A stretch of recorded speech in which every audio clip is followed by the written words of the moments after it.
Se você abrir o YouTube nos últimos dias, provavelmente caiu algum vídeo sobre ET. Documento secreto, relatório liberado, teoria nova, gente analisando detalhe por detalhe. A internet tentando entender se existe vida inteligente fora da Terra. E eu entendo esse fascínio. O desconhecido prende a nossa atenção. A ideia de que pode existir algo operando fora do nosso campo de visão mexe com a nossa imaginação. Fala, Protein Lovers! Está começando o Iagro, o canal onde a proteína animal ganha voz. Eu sou aqui o Rodrigo Ribeiro, jornalista, e há mais de 2 décadas acompanho a indústria da proteína animal por dentro. Quando se fala em ET, a gente logo pensa em foguetes que dão marcha ré, na possibilidade de viver em Marte, na existência da vida fora da Terra ou no que o céu estrelado pode revelar sobre os outros mundos. A tecnologia espacial fascina, prende a atenção, faz a gente imaginar, mas enquanto olhamos para cima, deixamos passar algo essencial aqui embaixo. E é aqui que eu quero te provocar. Talvez a maior descoberta esteja muito mais perto do que a gente imagina. Os verdadeiros ETs estão aqui no Brasil. O curioso é que esse sistema não se anuncia. Ele não aparece com luzes no céu.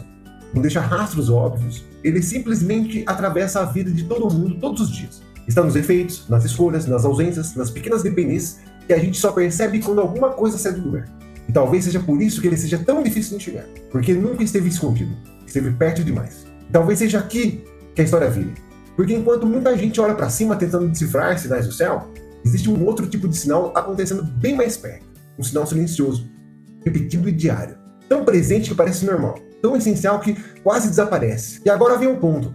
No Iagro, ET não é extraterrestre. ET aqui é extraordinário. E eles estão aqui entre nós, na Terra. Isso pode parecer só uma brincadeira de linguagem, mas ajuda a enxergar uma contradição que está diante dos nossos olhos. ET aqui é extraordinário da Terra. Mas deixa eu te provocar com uma ideia. E se o extraordinário não estivesse longe, nem escondido em algum ponto do universo, mas funcionando aqui, todos os dias, diante dos nossos olhos? E se existisse algo silencioso, imenso e essencial, atravessando a nossa rotina sem pedir licença, movendo peças que a gente nem percebe, sustentando escolhas que parecem simples, explicando problemas que quase ninguém conecta? E se no fim, o sinal mais difícil de decifrar não viesse do céu?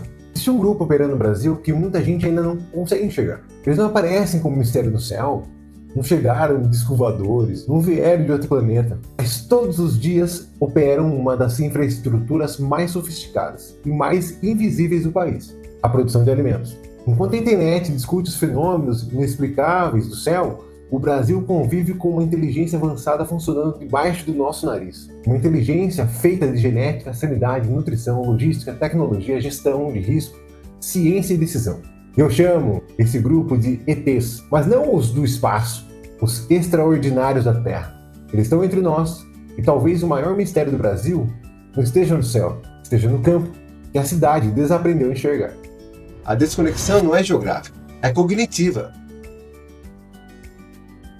Hoje a gente vai abrir um dos dossiês mais importantes do Brasil. Não é um dossiê sobre o desconhecido no espaço, mas sobre o desconhecido que opera todos os dias dentro da nossa própria rotina. Porque a cidade compra, consome, reclama do preço, cobra qualidade, exige sustentabilidade, mas muitas vezes não entende o sistema que faz o alimento chegar até ela. E esse é o ponto central. O problema não é a distância entre a cidade e o campo. O problema é a distância entre o consumo e o entendimento. O Brasil é majoritariamente urbano. Pelo censo 2022, o IBGE mostrou que 87,4% da população brasileira vive em áreas urbanas. Esse dado não é apenas demográfico, ele ajuda a explicar uma mudança de percepção. Quando a maior parte da população vive na cidade, compra comida no supermercado, pede refeição por aplicativo e encontra alimento já embalado, padronizado, disponível, a produção desaparece da experiência cotidiana. O alimento vira produto final. O consumidor vê a prateleira, mas não vê a cadeia. Vê o preço da carne, mas não vê o ciclo de produção. O custo do bezerro, a sanidade, a nutrição, o frigorífico, o câmbio e a demanda internacional. Vê o ovo, mas não vê a eficiência biológica, a ambiência, a genética, a ração, a biosseguridade, o planejamento que faz uma proteína acessível chegar com regularidade todos os dias à mesa.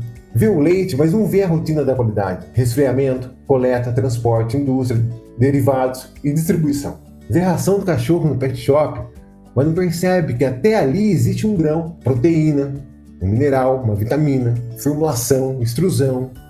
controle de qualidade e indústria. A cidade consome o campo o tempo todo, só que consome o resultado, não o processo. E quando o processo desaparece, o debate perde profundidade. Por trás do alimento existe inteligência, ciência e infraestrutura. A primeira camada desse dossiê é a grande ilusão urbana. A ilusão de que as coisas simplesmente aparecem. A carne aparece na gôndola, o ovo aparece na bandeja, o leite aparece na geladeira, a ração aparece no pet shop, mas nada disso aparece do nada. O que parece produto final é, na verdade, o resultado de uma equação biológica, econômica, sanitária, logística e tecnológica. Uma equação que roda 24 horas por dia, em modo silencioso. Uma prateleira cheia parece simples, parece normal, parece até garantida. Mas a prateleira é o fim de uma história longa. Antes daquele produto estar ali, alguém assumiu o risco meses antes de saber se haveria retorno. Alguém comprou insumo antes de saber como seria o clima. Alguém financiou a produção antes de saber o preço final. Alguém tomou decisão técnica antes de saber se o mercado estaria favorável. Esse é o ponto que a vida urbana muitas vezes não enxerga. Produzir alimento é tomar decisão no presente para entregar resultado no futuro, sob risco climático, financeiro, sanitário e comercial. Não é apertar um botão. Não é apenas plantar e colher. Não é apenas criar animal e vender produto. É uma operação contínua em um ambiente instável. E isso muda completamente o nível da conversa. Porque quando o alimento fica caro, a cidade percebe. Quando falta produto, a cidade percebe. Quando surge uma crise sanitária, a cidade percebe. Mas na maior parte do tempo, o sistema funcionando bem é invisível. E infraestrutura é assim. A gente só percebe quando falha. Você não pensa na energia antes de faltar a luz. Não pensa na água até faltar água. Não pensa na logística até o produto sumir. E não pensa na produção de alimentos até o preço apertar. Esse é o erro de percepção. A cidade trata o alimento como um produto, mas alimento é processo. Alimento não é só a produção. A segunda camada do dossiê é a engenharia da potência tropical. Por muito tempo, muita gente achou que o agro brasileiro era forte apenas porque o Brasil tem terra. Mas essa é uma leitura preguiçosa. Terra sozinha não produz competitividade. Tamanho sozinho não produz eficiência. Clima sozinho não garante resultado. O que o Brasil construiu foi uma tecnologia tropical de produção. Um sistema capaz de transformar solo difícil, risco climático, desafio sanitário, logística complexa e pressão de mercado em alimento, proteína, exportação e segurança alimentar. Agora, para entender os ETs do Brasil, a gente precisa desmontar uma frase preguiçosa. O Brasil é potência do agro porque tem terra? Se fosse só terra, metade do mundo seria potência agroalimentar. Terra sozinha não produz competitividade. Clima sozinho não garante safra. Tamanho sozinho não vira eficiência. O que aconteceu no Brasil foi muito mais profundo. O país construiu uma tecnologia tropical de produção de alimentos. O Cerrado, por exemplo, durante muito tempo, foi visto como um ambiente difícil para a agricultura, em grande escala. Solo ácido, baixa fertilidade natural, desafios de manejo e clima impunham limites reais à região. A virada veio com pesquisa, correção de solo, cultivares adaptadas, mecanização, plantio direto, manejo, gestão e uma capacidade crescente de transformar conhecimento em produção. Isso não significa que o Brasil resolveu todos os problemas. Não, estamos longe disso. Ainda existe logística cara, déficit de armazenagem, pressão ambiental, insegurança jurídica, conectividade limitada e muitas regiões desafio de sucessão e produtor trabalhando com margem muito apertada. Mas ignorar a transformação tecnológica do agro brasileiro é fechar os olhos para um dos processos mais relevantes da economia nacional. O produtor brasileiro não construiu foguete para sair da terra. Ele construiu um sistema para produzir dentro dela, em escala, em um ambiente tropical e sob pressão constante. E isso também é extraordinário. Esses são nossos ETs. A cadeia começa antes. Agora vem uma das revelações mais importantes desse dossiê. Proteína animal não começa no animal. Essa frase parece estranha, mas ela muda o nível da conversa. No Iagro, esse ponto é central. Proteína animal não começa no animal. Começa muito antes. Porque antes da carne existe o grão, antes do ovo existe a ração, antes do leite existe a nutrição, antes do peixe existe o manejo, antes do pet food, da ração do seu pet, do seu cão, do seu gato, existe formulação, indústria, controle de qualidade, na genética que melhora a eficiência, na nutrição que reduz o desperdício, na sanidade que protege o plantel, na biosseguridade que evita a crise, na inspeção que garante confiança, na indústria que transforma, na logística que faz circular e no mercado que define preço, demanda e acesso. A carne, o ovo, o leite, o peixe, o camarão cultivado e o pet food, por exemplo, não são produtos isolados, são expressões finais de sistemas produtivos. Quando a ração encarece, a proteína ascende. Quando a sanidade falha, o mercado fecha. Quando a logística trava, o custo aparece. Quando a reputação quebra, o país perde confiança. Essa é a diferença entre falar de produto e falar de cadeia. E é por isso que o debate público sobre proteína animal não pode se limitar à foto do prato, ao preço da gôndola ou à acusação genérica. A pergunta certa não é apenas quanto custa. A pergunta certa é o que precisou funcionar para que esse alimento chegasse aqui. O produto final é só a face visível de toda essa engrenagem. O sistema começa muito antes. Ele entrou na sua casa.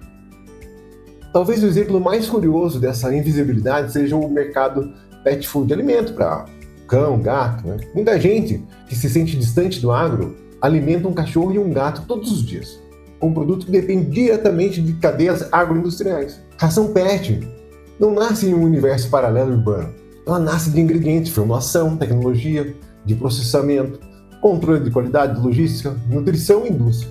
O agro entrou dentro da casa pelo afeto, e isso é muito simbólico. E talvez a parte mais curiosa é que esse sistema não ficou lá, longe, no campo.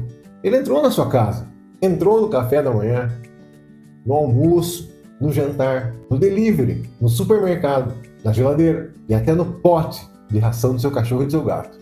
O agro entrou na casa urbana pelo consumo, pela rotina e pelo afeto. Só que ele entrou tão bem que ficou invisível aos seus olhos, aos olhos de muita gente. E é por isso que eu estou aqui, para tirar essa venda, a sua venda, a partir de agora. O que desapareceu não foi a presença do campo, o que desapareceu foi a percepção sobre ele. Cobrar é legítimo, simplificar é perigoso. Agora, entender o agro não significa romantizar o agro. Não significa passar pano, não significa blindar setor de críticas, por exemplo. Também não significa fingir que todos os problemas estão resolvidos. A sociedade tem o direito de cobrar. Tem direito de cobrar sustentabilidade, rastreabilidade, bem-estar animal, transparência, redução de impacto e segurança dos alimentos. Essa cobrança é legítima e será cada vez mais forte. O problema é quando a cobrança vem sem entendimento, quando toda a produção vira agressão, quando toda exportação vira ameaça, quando toda a tecnologia vira desconfiança, quando todo produtor vira caricatura. E o outro lado também erra, quando responde só com a propaganda, slogan ou vitrine bonita.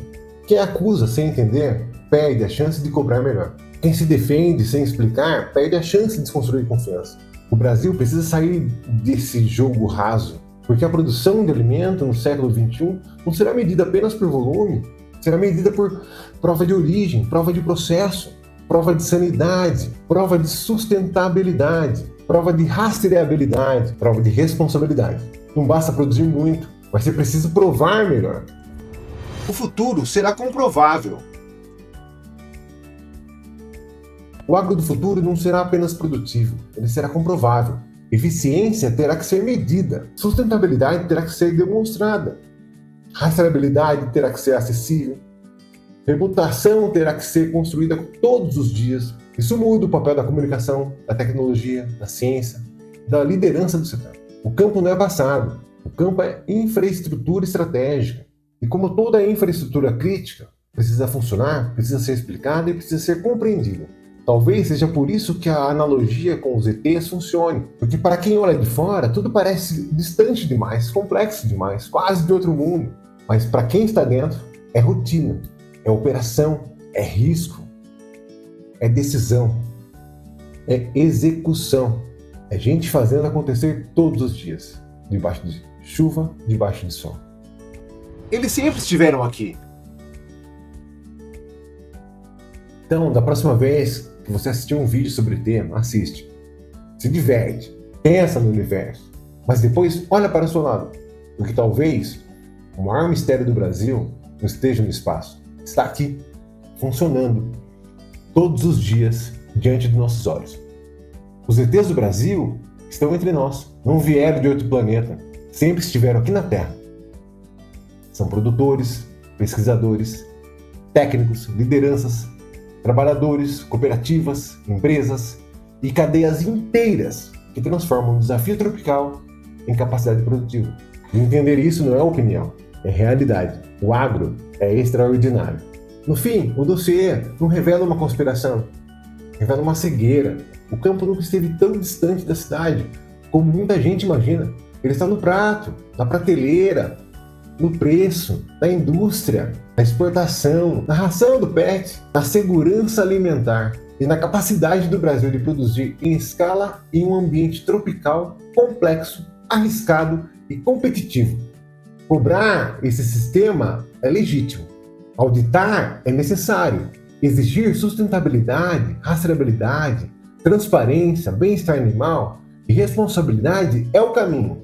Mas simplificar o que o sistema faz é um erro grave. Porque o alimento não nasce na prateleira. A prateleira é só a parte visível de uma cadeia invisível.